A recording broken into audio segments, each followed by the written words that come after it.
trouble concentrating. I was wondering, is there anything that you can advise me to do, especially concentrating over prayers that carry remembrance?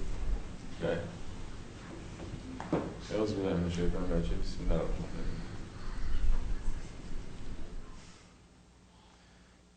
دستور مدارس. You have a question? You have a question, and your problem is what? Concentrating? First, for you, you have to cut your hair. Okay? Because all of that is no good. Tying your hair like that, it's no good. It's no good for women's or men's. 10 times no good. It ties up your brains.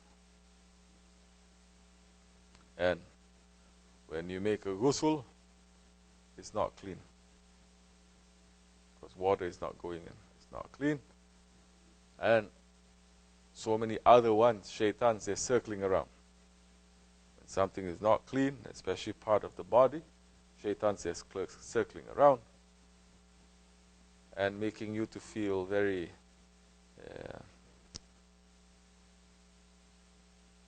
how you say? Dull. Right? You feel dull. So you want to feel sharp, not dull. You want to be awake, not sleeping. So first, for yourself, certain things you have to change. Change not according to the fashion. Change according to what Allah and His Prophet wants. There is a fashion. Fashion means it comes and goes. Sunnat of the Prophet ﷺ, if you keep it properly, then it's going to give you success in dunya and akhirat. First you believe, then you have to practice. You have to put it in your life. Only then, that religion, that belief, it becomes real. It becomes something that is not fake. It becomes something that is a part of your life. You're not making separation between your belief and your life. We are saying we are murids, or mu'mins. That means priority is Allah. Priority is the Holy Prophet ﷺ. Priority are those guides that brings us to Allah and His Prophet, our sheikhs. That is priority. That means you have to look and you have to study them. Because they looked and they studied their sheikh. And their sheikh looked and studied their sheikh, continuing to the time of the Prophet ﷺ. And when they study, they take what is there to put it in their lives, and they are only looking to please that one, their guide in front of them, not anyone else. Not their father, mother, sons, daughters, husbands, wives, president, porter, no. They're only looking that one to please. If you please that one, the whole dunya and akhirat will be pleased with you. Who is not going to be happy with you? Shaitan and shaitanic people. That's it. Why you want shaitan and shaitanic people to be pleased with you? So leave them. You have to come to a choice.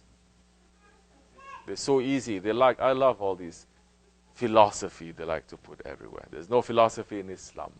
Life is about choices, you see. Really? As a believer, as a spiritual person, you're saying, do we really have a choice? Do we? No, you have. Of course you have choices. You're a human, you have choices. Is it? A believer is completely separate. Someone else, something else. Let me bring it down one more level of understanding. Not down, but I'm saying down because so many people will not like this. But I'm going to put it out there, especially American types. Does a servant have choices? We're not going to use the word slave, because slave completely they don't like. And Allah does not like slaves anyway. He loves servants. Does a servant have choice?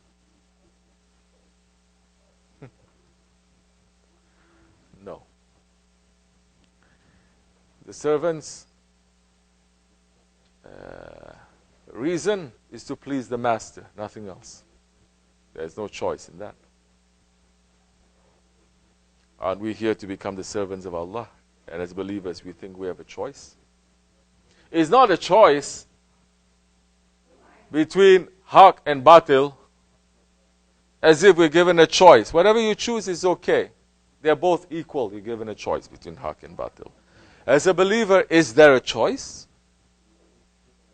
Is there an alternative to haq? No, there's only haq. You may go to batil, but it doesn't make batil to be equal to haq, to be the same. So it's not about innocent choices. As a servant, you have no choice. They say, no, we don't like servants because our ego is so high. We are free people. Free? We are prisoner between two breaths. That is how free we are. Free? Prophet saying, for the believer, the world is a prison. For the unbeliever, the world is a paradise. Then look to see, what are you trying to make this world into? Paradise. But people who want to argue back and forth, then you have not understood nothing. Nothing. You have not understood. Why? Because spirituality, servanthood, they want to use. They like the word love. Lover. Love. Love? Oh, forget about love. Love, you completely don't exist. When it comes to love, you don't exist. The object of your love is the only thing that exists. La ilaha illallah. Not I love you. It's only you. That's it. But the servant, we are here to be a servant, isn't it? The aim is to be a servant. The name that Holy Prophet ﷺ loves most is Abdullah. Our Shaykh is teaching us how to be servants. We're not here to get titles for ourselves, to call ourselves saints or this or that, special people. But how are you going to learn servanthood? Through a book? You cannot. You have to have a master to be a servant. Simple, isn't it? You want to be a servant? You have to find a master.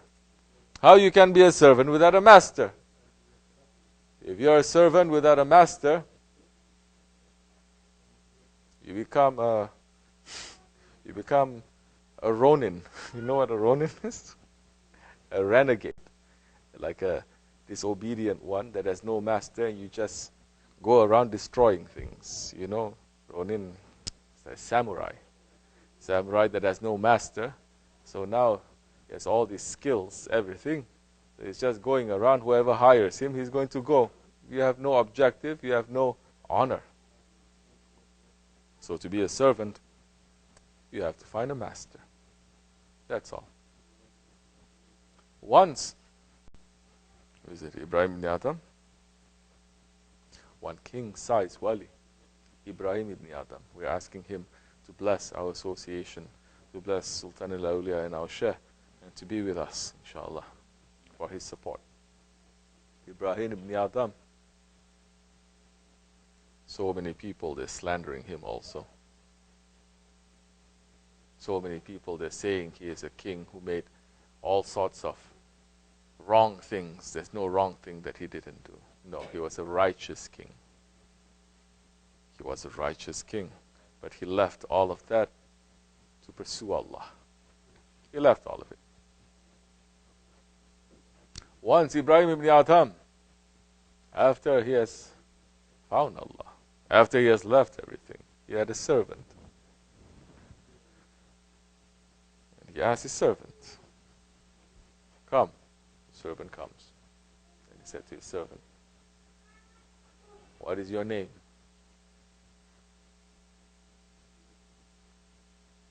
And that servant said, whatever you call me, that is my name.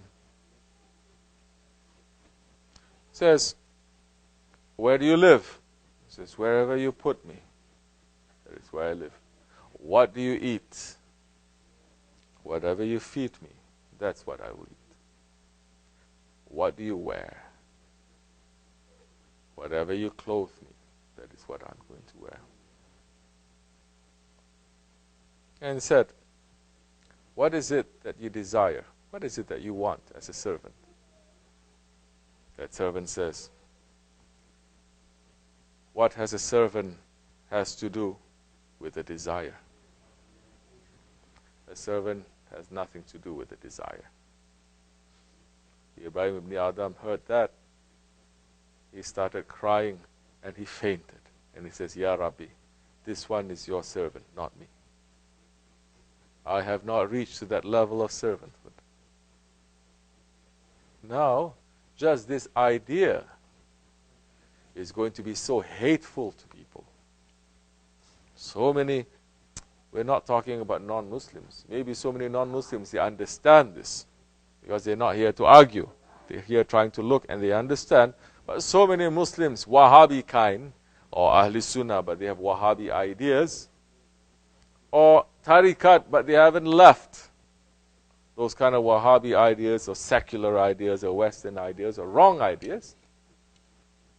They are going to be so opposed to this. They're going to hate this. They say, you see, he's teaching people how to follow a cult, how to be brainwashed, how not to have a mind, how not to have anything, but just to follow like a robot. So many Muslims are going to say that. We know that part. MashaAllah. So much faith you have. You're going to say that way too. Those ones who are saying that, who are claiming that, if the Sahaba Kiram were here, they're going to say that to the Sahabis. They say, what are you doing? You're being brainwashed by him, by the Prophet. Don't you have a mind? You left your family? Don't you have a mind? You left your world? Don't you have a mind? You're following him like a master? Don't you have a mind? When he speaks, you just sit still and you don't even move. Don't you have a mind? Aren't you a man? You say to him, may my life be sacrificed for you. What kind of cult you're following? Same Muslims who are opposed to what I've just said will also say that to the Sahaba Kiram. So now, where are we with servanthood as an ummah?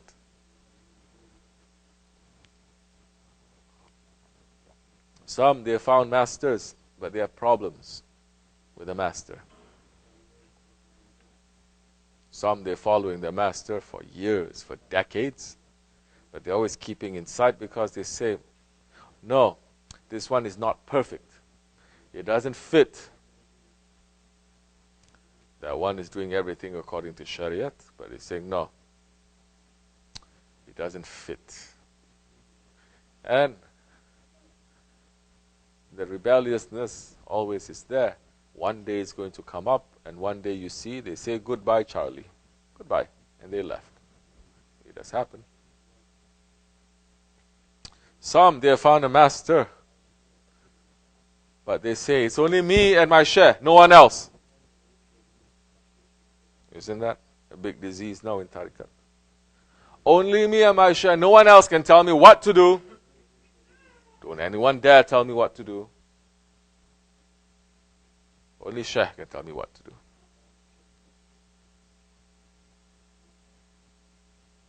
They are not leaving their ego outside and to come, especially in dergah situation, not to have a tongue, not to have eyes, not to have ears, not to have hands. It's supposed to be like that. To know you enter into holy territory, you must be like a dead person. Not to the Shaykh. So easy to say. The Shaykh is not testing you, but he may test you through other murids. You come in, you see, especially those who are coming new, to observe properly. Not always to say, why is this like this, why is it like that, why is it like this, why is it like that, every time, why? But no, you're going to sit, you say, no, I'm not going to judge. That's the time you're not going to judge, especially if you're there to learn. Because you don't have proper eyes to see, you don't have proper tongue to speak, you don't have proper ears to hear. You're just going to see things are happening, and you're going to find reasons, even if it is wrong, to say it is correct. And you're going to find wisdom in those things. Awliya Allah, they are watching. And even if wrong people are putting pressure on you, they see you're not fighting, you're following. You say, Awliya Allah, as you like. Not only to the Shaykh, but to the people around. And trying to understand in the wisdom. Even if that one is wrong, which is not happening here in our association. And if that one is correct, Allah is watching.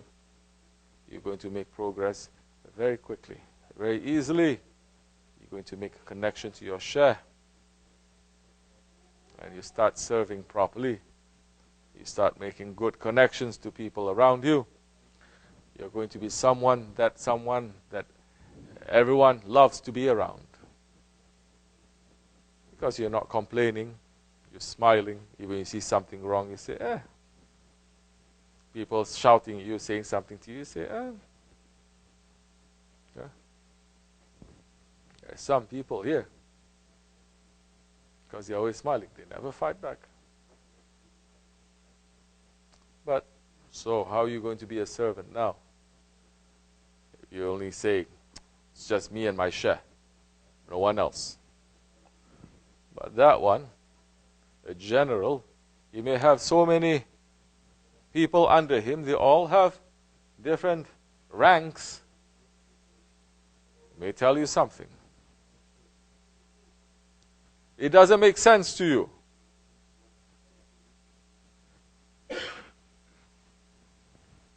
Sit down and understand. Find reasons. That time you're going to make progress.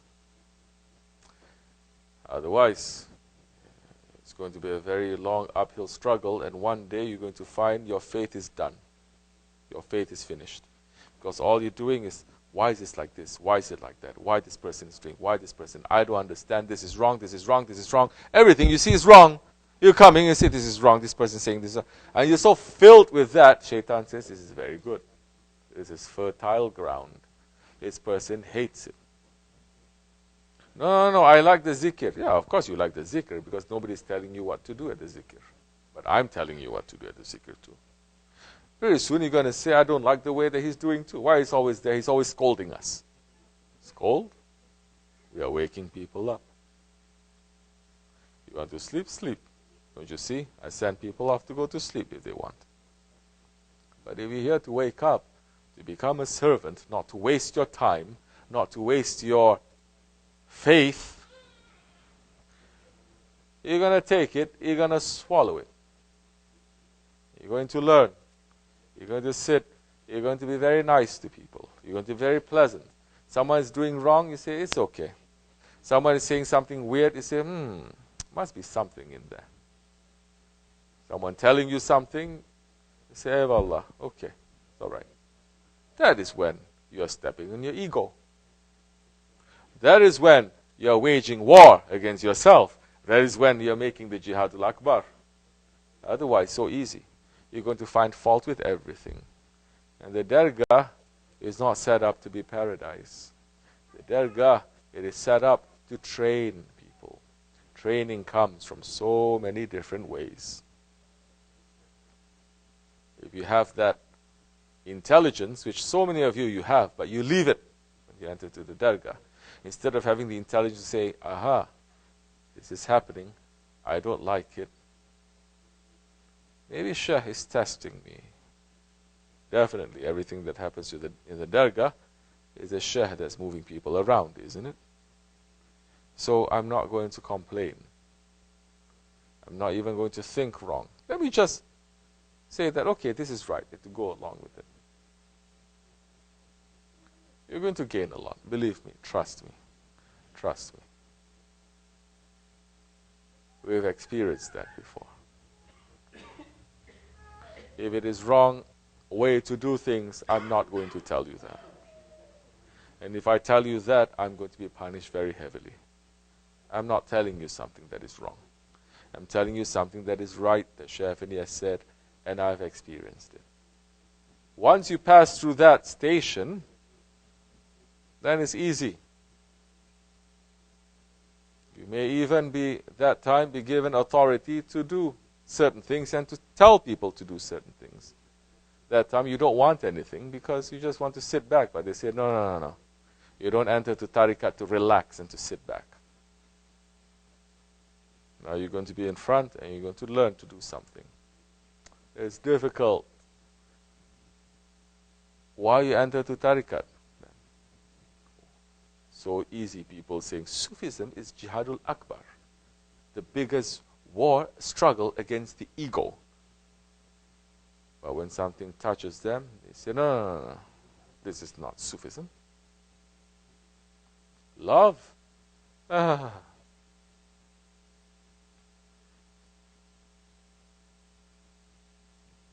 stop there, because we haven't come close to that yet.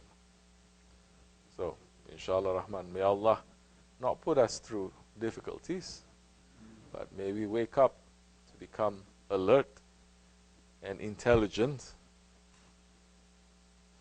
and to have good faith, to be light, not to be a burden to people, to do our work properly, inshallah. Wa min Allahu tawfiq. Al-Fatiha.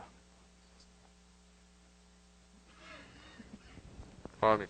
Assalamu alaikum wa rahmatullah.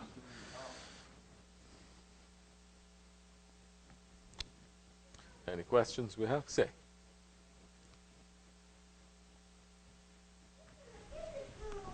Bismillah ar-Rahman ar-Rahim. What is the best zikr to do to be close to Allah and become a friend of Allah? Also, what is the best way to get love for Allah and His beloved Prophet ﷺ in our heart? It's not the zikr that makes you to be a friend of Allah. It's not zikr. If it is zikr that makes you to be a friend of Allah, then every animal out there is a wali. Because every animal is making zikr of Allah. And the animal that makes the lowest number of zikr is the donkey that says Allah 30,000 times. Who says 30,000 times Allah? I'm challenging you. So we are worse than donkeys. But if making the zikr, you can become a friend of Allah, then the donkey is a wali. There's a big secret to that too. That's why Nasruddin Hoja, he loves his donkey, isn't it? And so many lessons is from his donkey to teach us. To have love for Allah and His Prophet in our heart. How do you fall in love with someone? I should tell you something. How do you fall in love with someone? If you want to love something, you love someone. How do you fall in love? And what are the signs of that love? Maybe you don't know how to fall in love, but you know the signs of love, isn't it? If you love someone, you're always going to be thinking about that one. Isn't it? You wake up, you think. In fact, you cannot go to sleep too much because you're always thinking. And if you get that one that you love, your main thing is to always be with that one. Isn't it? Not to be away from that one. Even if you're not doing anything, you just want to be with that one. And everything that you're doing, you want that one to be happy with you. Isn't it? These are the signs of love. You're very careful now with that one. You're very careful. You're always looking at that one to see, how are you? Are you okay? Are you sad? Why are you sad? Are you happy? Oh, that's nice. Everything, you are very careful. You don't just leave it like that. Are we doing that to Allah? Are we doing that to our Prophet ﷺ? We're not. So first, try to get the signs, and then maybe the love will enter into your heart. But how are you going to fall in love now to Allah and His Prophet? The Prophet ﷺ, where is he? Where is Prophet? Prophet is here? Yes. Prophet is Hazir and Nazir. Prophet ﷺ, he is omnipresent. And he is always giving us a warning. So many people are going to get very upset with me because I use the word omnipresent now. They're saying omnipresent is only Allah. Only Allah is everywhere. They're saying Prophet is everywhere too. Yes. Say, how can it be? Only Allah is everywhere. I say, no, Prophet is also everywhere. They say, how can it be? We say, Prophet is everywhere. We're just going to keep repeating, Prophet is everywhere. How can it be? We're saying, does Allah speak? Of course Allah speaks. You're going to say, hey, I speak too. Is it possible? I'm doing something, a description of the action that Allah is also doing, or we're doing something that Allah is doing. Is it possible? Of course it is, right? Allah speaks, doesn't He? And we speak. These are some of the qualities that we have. Is it wrong? No, it's not wrong. Allah speaks and we speak. Is it the same? Of course it is not. Even an idiot knows it's not the same. So if Allah is everywhere and Prophet is everywhere, only idiots think that it is the same, because we're saying it is different. Allah is everywhere differently, Prophet is everywhere differently. That's all. So, Prophet ﷺ is Hazir and Nazir. But if our heart is blocked, which it is, if we are so pulled into this world, then we cannot feel the presence of the Prophet. How are you going to fall in love with someone when you don't experience his presence? And he has said, I leave you my inheritors. These are the murshids, the sheikhs, the alims. And we come to them. We start loving them. Then that time, that love, they will take it, they will reflect it to the Prophet. Prophet ﷺ will take that love and he will reflect it to Allah subhanahu wa ta'ala.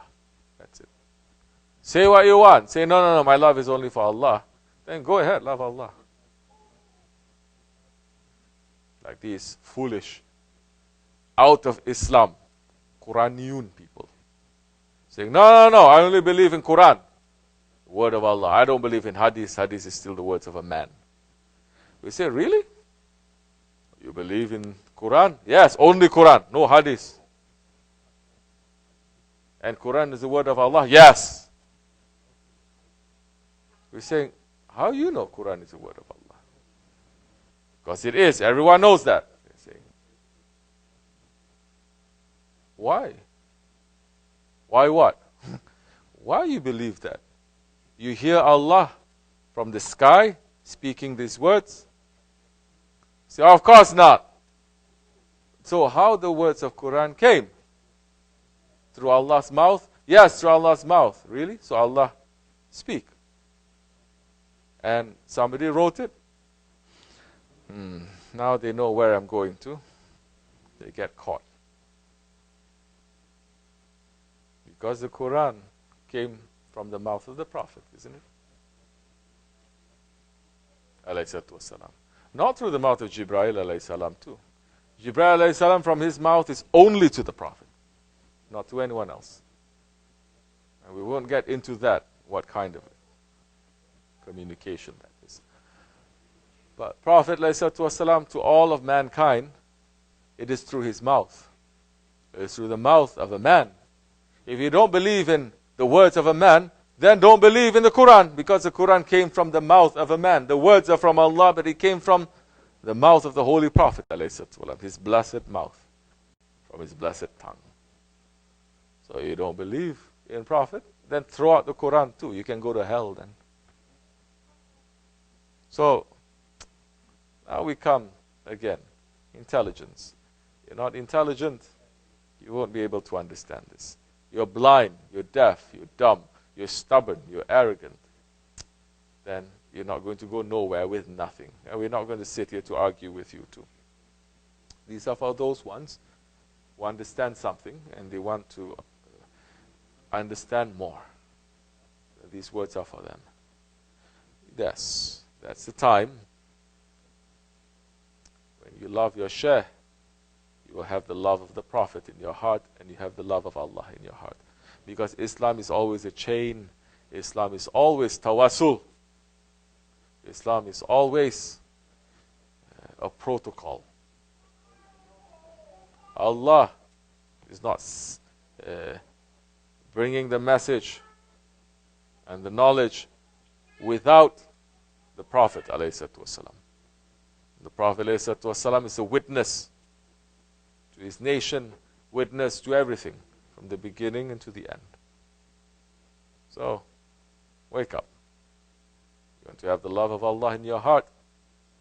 Have the love of an awliya Allah. Be with them, submit to them, love them. That time you have the love of Allah in your heart. That time you are going to remember Allah without a zikr that you are going to read somewhere, somehow, that someone is going to give you. You're going to have your own zikr of Allah. You are going to have your own remembrance. You're going to have, you're not just going to say Allah, Allah, Allah, Allah. It's not a word that is you're going to say. It's going to become a reality. It's going to become a feeling. It's going to become a reality. It's going to become an action. That what is in your heart, you're going to show now. Whatever is in your heart, you're going to show. May Allah forgive us. Assalamu alaikum wa rahmatullah. Okay, give the tea. We have tea? Okay, tell them to bring the tea.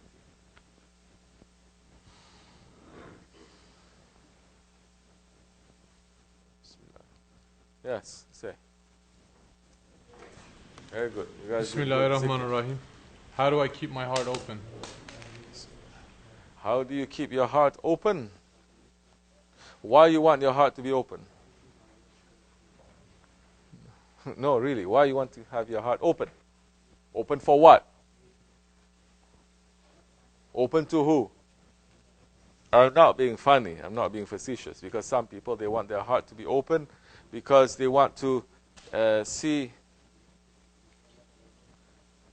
unusual things. They want to feel unusual things. They want to be a saint. No. Why you want to keep your heart open? For who? If you want to keep your heart open for Allah, that's a different story. If you want to keep your heart open so that you are a servant to Allah, then that's a different story. Snooze, you lose, my bro. What can I do? That one is because he does zikr. I'm watching him. That's why he's very sharp. I tried to distract, he still saw it. Yeah. So, say you want to keep your heart open. Open to who? First, keep your heart open to a friend of Allah. Keep your heart open to a friend of Allah. Meaning, your Shaykh. And that's it. That's enough. That's enough. What else you want? You keep your heart open to your Shaykh, to awliya Allah. You're going to keep your heart open to the Prophet and Allah. As is necessary, they're going to. But you know, having your heart open is not just a wish. Even if it is granted to you, it is not an easy thing. You know, our heart is hidden, right? Physically. Is it easy to cut open your heart? No. If you keep your heart open that time, spiritually, meaning if you keep your heart open, it comes with so much pain. and responsibility. And that time you have to be more awake and aware so that the wrong things don't come into your heart. Maybe that one whose heart is not open is not going to be so responsible. But once your heart is open, then you have to use it. You have to be responsible. You have to start work now. You have to start service. Hizmat. Yeah, sleeping, you guys. Yeah, take this. Yeah. Don't talk so much. Okay. So, first be awake. Be awake when you're making zikr. Be awake when you're listening to sohbat. Watch your shaykh. Run to do things. When the man becomes a servant, he's running always to serve. He's never sleeping. He's always awake. He's in an awakening station. That time your heart may open. If your eyes are first not open, your ears are not open, and you are not running to do things, meaning you're lazy and you're stubborn and you are sleepy, never your heart is going to be open. They're not going to open your heart too. Because if your heart is open that time and you're not ready for it, shaitan will fool you. Not only you will lose your faith, you'll cause so many other people to lose their faith too. That's how it is. So, find a shaykh. You have to be in training under that one. You have to serve. You have to be awake. He has to knock you wall to wall. He has to make you understand. You're listening to your heart. You think you're listening to your heart. So many people saying, I hear this. This is coming to me. That is coming to me. But we're looking, the heart is filled with static. It's not tuned to any radio station. Like a radio station. It's not tuned to anything. It's just static. Noise. Then once in a while, they hear a voice and they say, oh, there's Allah. There's angel. There is prophet. There is saint. But we say most of the time it's that. It's filled with so many nonsense. And to get rid of that static, a shaykh has to work on you for years. But it's going to hurt you a little bit. It's going to hurt your ego. That's the time when most people say, no, I don't want this. What is this? What kind of tariqah is this? They're going to say that. But your heart is filled with static. And once they start cleaning it, and they start giving you the stations, how to tune into it, easily it will come. That's just the first step too. It's not that, oh, now I can tune in, then I'm okay. No, that time they're saying something to you, and you have to do it. If you don't do it, you're in big trouble. They may put more veils on you, and they may cripple you. Cripple your faith. So, everything comes with a responsibility also. We have to wake up. Inshallah. As you like. Assalamu alaikum wa rahmatullahi wa barakatuh. Okay. What else are you saying? You saying something, Poseidon? Nothing. Good. Say.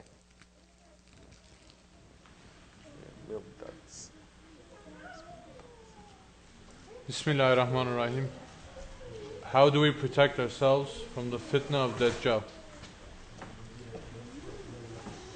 Listen to more sohbat. You're going to protect yourself against the fitna of Dajjal. Sohbat, Shaykh Maulana, sohbat, Sahibul Saif. Listen to that, they will tell you. Because every sohbat will tell you how to escape from the fitna of Dajjal. Dajjal's fitna comes in so many shapes, so many sizes, so many ways. You listen to the sohbat, and today the sohbat will say, watch out from yourself. Next day the sohbat may say, watch out from the world. Next day the sohbat may say, watch out from this system, that system. That's how you are going to be escaping from the fitna of Dajjal. Because tariqatana sohbat, isn't it? This tariqat is based on sohbat. If you are listening to sohbat, you have the tariqat, meaning you are following a shaykh that time. So everything comes with the sohbat. listen to it, inshallah. We're listening. We speak and we listen and we put it in our lives. And that's the time we're going to understand what the fitna is and how to escape from it. Inshallah Rahman. Assalamu alaikum wa rahmatullah. Yes, what do we have? Some people are upset with me too. Oh, look at him. He's thinking he's a sheikh and he's throwing candy at people. Oh, such an evil man throwing candy at people. Yeah. It's okay. You can say what you want. Very bad people throw candy at us. Okay. Say.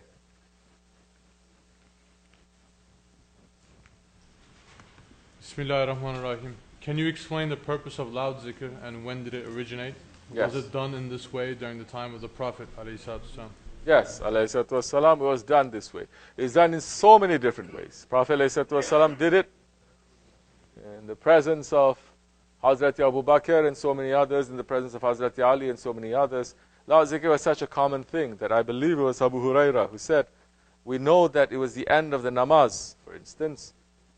We came late and we know it's the end of the namaz because we hear them making zikr loudly. So the loud zikr has been continuing since the time of the Prophet ﷺ, and different ways that he is doing it too. Some zikr he do it sitting down, some zikr he do it standing up, some zikr he do it with movements. So some zikr others are doing and he approved. Some zikr others did it and then dropped it only to continue it later that he liked. Because the sunnah is not just something that the Prophet did. But when he sees something being done and he approves of it, that becomes a sunnah also. So, it's necessary for us to read. This is a forgotten tradition, forgotten sunnah. And the forgotten sunnah of the Prophet ﷺ, if it is revived in the Akhir Zaman, you get the blessings and the rewards of 100 martyrs. But whole world is not, interested in this. They're interested to argue. So we say, leave the arguing. What's so bad about zikr? What's so evil about zikr that people are not liking it? Really, what is so evil? What is so evil about some people, whether alone or in group, sitting down and just remembering their Lord? How it brings you to evil? I don't understand this. How it brings you to evil and to badness when you say Allah, Allah, Allah, Allah. How? No. Every innovation is an evil and every innovation brings you to Jahannam. You keep saying. Not doing zikr is a bid'at. Let me be the first one to say. Those who are not making zikr, they're ahli bid'at. Right? Sidon? Yes?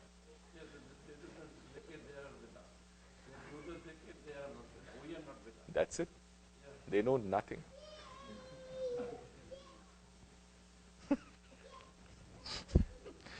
It's true. Speaking true. So, that's how it is. Different kinds of zikrs also. If you think you know everything, or I'm not saying you, but those ones who say, no. Where is it? Where is it? So you think the Prophet's life is contained in pieces of paper? You know nothing at that time too. You think Prophet's life is contained in a few books? Your own foolish, low life cannot be contained in books. If somebody wrote, this is your autobiography, you say, this is not everything. It's nothing. It's not, you never know anything about me. Rahmatan lil Alameen. You think it's contained in a few books? Come on now. Come on now, they say, right? So, there are those who knows him. Those who knew him, certain things are given to them. And he says, practice this. No need to write it anywhere. It's better. And those ones, they practice it and they continue in that tradition. So, welcome to those we're continuing that tradition. You don't want to continue, it's okay. Up to you. As you like. Assalamu alaikum. Okay, last question. Say, you're looking at me such hungry eyes. You take your son's candy, you're looking the other way. Okay. Say. Bismillah ar-Rahman ar-Rahim.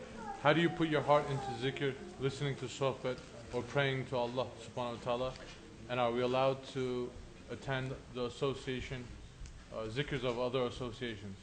Any zikr that you have that you think you can benefit from, go.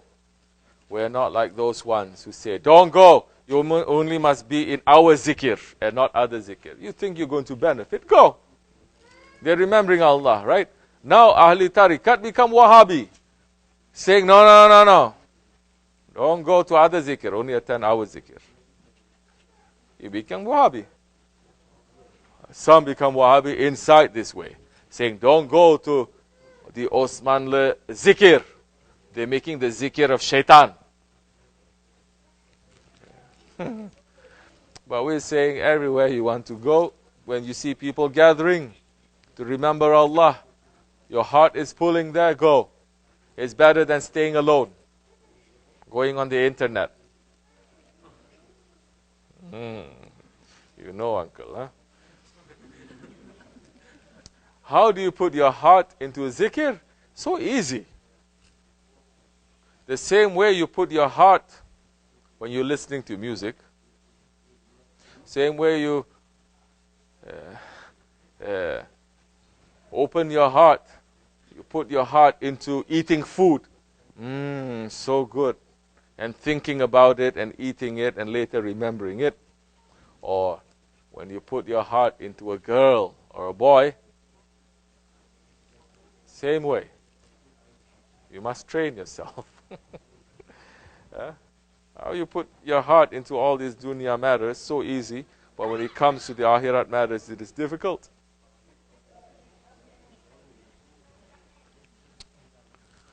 So, put your heart into the zikr. Cut away everything. All the distractions. Just concentrate on the zikr.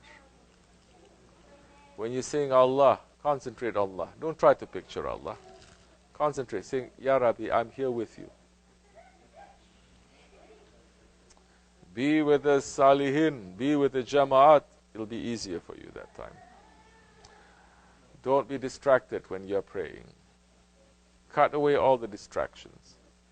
This is why tariqat is jihadul akbar. It's a harder jihad. It's more difficult. It's a bigger jihad than the physical jihad. Because now it's happening every time. There is no peace time. Is there any peace time? They say, okay, peace. With my ego? No. It's always fighting. And you always have to fight your ego. And you always have to win. Otherwise, you're going to be in big trouble. So, put your heart into it. Be with the jama'at. Be with the salihin. You will get more power, more boost, more energy to do it. You must always watch yourself. Don't now start thinking. People are saying, no, I'll give you a dua. You just recite this dua one time and everything will go away. It's not magic. How it can be jihadul akbar if it's just, the secret is just in a dua. Maybe it's a dua not from you. Not what you are going to ask. But it's a dua from what the awliya Allah they ask. That is how it's going to work. Yes, because those duas also is not our dua. Correct? It's the Prophet's dua. We're not a prophet. Alayhi salatu wassalam.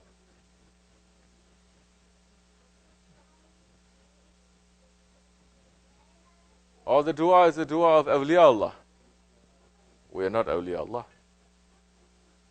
So, intelligence is going to say, you're going to go to them and ask them for a dua. That time, that dua is going to sit and be with them and listen to them. And be a Jamaat. It'll be okay, inshallah. We are weak ones. Allah is not expecting too much from us, but we take that one step, He will take 10 steps to us. May Allah forgive us. May Allah raise the station of our Sultan al-Awliya and Ashaib al-Sayf. And may they send their support to us. May they send their himmat and their madat, dunya and akhirat, for us never to deviate, for us never to shake, for us not to have fear of anyone and anything except for them, Allah and His Prophet, and for us to be strong to continue in this way, for us to have better people to come, for their way to be open, for them to become sincere, inshallah. Allah to forgive us. Al-Fatiha. Ameen. Assalamu alaikum wa rahmatullah. Yeah, that's it. Wake up. Now have your tea. Afia Rusul. I will see you next time.